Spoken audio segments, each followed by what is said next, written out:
अस्सलाम वालेकुम। आप देख रहे हैं पीए न्यूज एचडी और मैं हूं आपके होस्ट सादिया बतूल। शामिल करते हैं आज की अहम खबरें। रिपोर्ट पेश करते हैं मियां आसिम बशीर से। शहबाज शरीफ के अमीर कतर से मुलाकात, इसराइली जारियत की मजम्मत, अमन के लिए इत्तेहाद का अज़्म।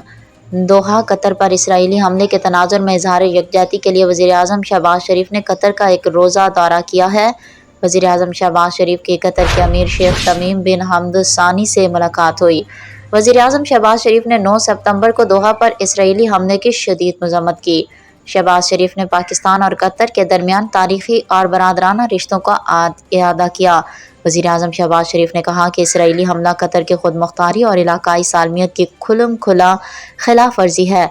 दोनों ममालिक एक दूसरे के साथ खड़े हैं। उन्होंने गजा में क़याम अमन की कोशिशों में कतर की ज़िम्मेदाराना और तामीरी सालसी के किरदार को सराहा।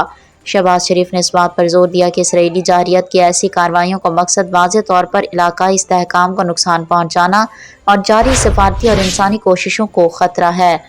वज़ीर आज़म ने कहा कि कतर की दरख्वास्त पर पाकिस्तान ने मशरक़ी वस्ता के हालिया पेशरफ्त पर बात करने के लिए अक़वाम मुत्तहिदा की सलामती कौंसिल का हंगामी इजलास बुलाने की दरख्वास्त की थी।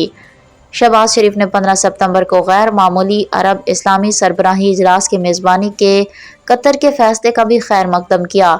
वज़ीर आज़म ने रवां साल के आगाज़ में हिंदुस्तान की पाकिस्तान पर बिला जवाज़ जारियत के दौरान पाकिस्तान के लिए कतर की भरपूर हिमायत पर अमीर का शुक्रिया भी अदा किया। न्यूज स्टूडियो से अब तक के लिए इतना ही। मज़ीद खबरों और अपडेट्स के लिए देखते रहिए पीए न्यूज एचडी।